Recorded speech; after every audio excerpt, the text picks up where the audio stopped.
গণ অভ্যুত্থানের সকল শহীদ এবং গত 15 বছর ধরে ফ্যাসিবাদ বিরোধী লড়াইয়ে যারা গুম খুন হত্যার শিকার হয়েছেন, যারা আহত হয়েছেন, আমি সকলের প্রতি আমার শ্রদ্ধা এবং ভালোবাসা জানাচ্ছি।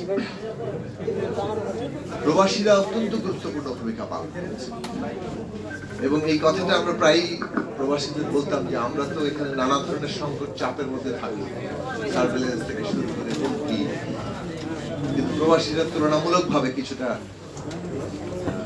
নিরাপত্তার মধ্যে আছেন, স্বাধীনতার মধ্যে আছেন, তারা ভূমিকা পালন করতে পারেন, টেকনোলজিক্যালিও তারা এবং এইটা তারা যে আসলে যখন একটা জিনিসের মধ্যে ইনভলভ কিংবা লিপ্ত হন তখন যে সেটা তারা পারেন তার বহু ভীষণ বড় দৃষ্টান্ত এই জুলাই আগস্টে দেখা গেছে।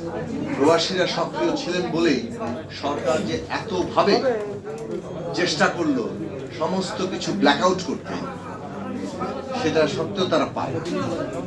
এটা মূলত প্রবাসীদের ভূমিকার কারণেই এবং সেই ভূমিকাটার জন্য আমরা তাদের কৃতজ্ঞতা জানাই, ধন্যবাদ জানাই। কিন্তু বাংলাদেশে প্রবাসীদের যে অধিকারের প্রশ্ন সেটা যে কতভাবে লঙ্ঘিত হচ্ছে সেটা আমরা সকলে জানি। আজকেও এই সরকার প্রবাসীদের জন্য দ্রুত যে কতগুলো ব্যবস্থা নেওয়ার, যেসব প্রশ্নগুলো আলোচিত হয়েছে দীর্ঘদিন ধরে, এমনকি ফ্যাসিবাদ বিরোধী লড়াইয়ের মধ্যেও প্রবাসীরা এই লড়াইয়ের অংশ, কিন্তু প্রবাসীরা কি কি সমস্যার মুখোমুখি হচ্ছে সেই সব প্রশ্নে এখনো পর্যন্ত কোনো উদ্যোগ নেয় হয়নি। কিন্তু তারপরও প্রবাসীদেরকে আমরা আহ্বান জানাবো যে লড়াইয়ে আপনারা যুক্ত হয়েছেন, যে লড়াইকে একটা প্রথম পর্বের বিজয়ের দিকে নিয়ে গেছেন, শেখ হাসিনার পদত্যাগ, দেশ থেকে পালানো, এখন যে দ্বিতীয় পর্ব চলছে বাংলাদেশের গণতান্ত্রিক রাষ্ট্র নির্মাণের লড়াই, সেই রাষ্ট্র নির্মাণের লড়াইকে নস্যাৎ করার জন্য এই পতিত স্বৈরাচার এবং তারা সরাসরি আমাদের পার্শ্ববর্তী দেশ ভারত তাদের সহযোগিতা করছে এবং এটা ধ্বংস করার চেষ্টা করছে। শেখ হাসিনা যে ফ্যাসিস্ট ছিলেন কেবল সেটা মানে সেটা তো আমরা দেখেছি কিভাবে ক্ষমতা আঁকড়ে থাকার জন্য শেষ দিন পর্যন্ত তিনি মানুষকে গুলি করার জন্য নির্দেশ দেওয়ার চেষ্টা করেছেন রাষ্ট্রশক্তি। শেখ হাসিনা যে দেশের বিরুদ্ধে ষড়যন্ত্র করছেন এটা কিন্তু খুব খোলাখুলি ভাবে পরিষ্কার। ডোনাল্ড ট্রাম্পের ছবি নিয়ে তিনি তার কর্মীদেরকে বলেন মিছিল করতে, যাতে ওর উপর হামলা হলে সেই ছবি তুলে রাখা হবে, আর ওনার লিঙ্ক আছে, সেই লিঙ্ক উনি পাঠিয়ে দিবেন।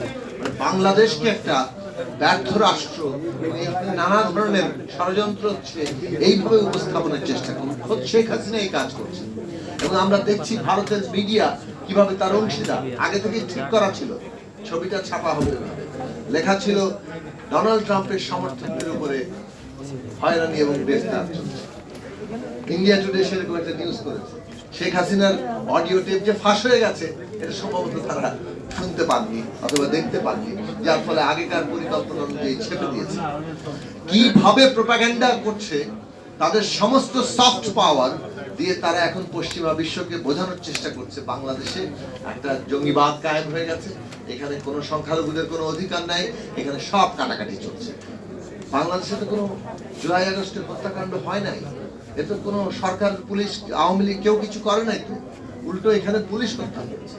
এই প্রোপাগান্ডা কেবল বিদেশে না, বাংলাদেশেও এখন অনেক লোককে সাবস্ক্রাইব করতে দেখছি যে আসলে গুলিটা পুলিশ করে নাই, আওয়ামী লীগের লোক করে নাই। এই জন্য কোনো এক ষড়যন্ত্রের মধ্যে দিয়ে এই গুলিগুলো হয়ে গেছে এবং বাংলাদেশের ষড়যন্ত্রকারীরা ক্ষমতা দখল করে গেছে।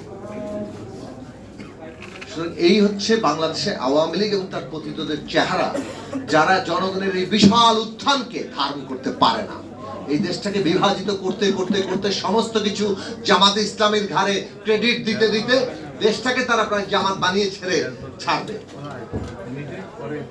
এইটা বাংলাদেশে হতে দেওয়া যাবে না।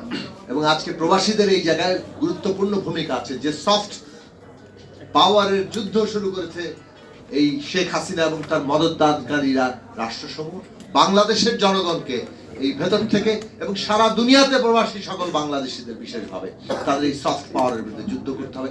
আমাদেরকে এই সমস্ত ফেক নিউজের বিরুদ্ধে লড়াই করতে হবে। হ্যাঁ, বাংলাদেশে হামলা হয়েছে, আমাদের দেশে ধর্মীয় ভাবে পরিচিত হিন্দু, বৌদ্ধ, খ্রিস্টান কিংবা আমাদের দেশে পাহাড়ে আমরা দেখেছি চাকমা মারমাত্র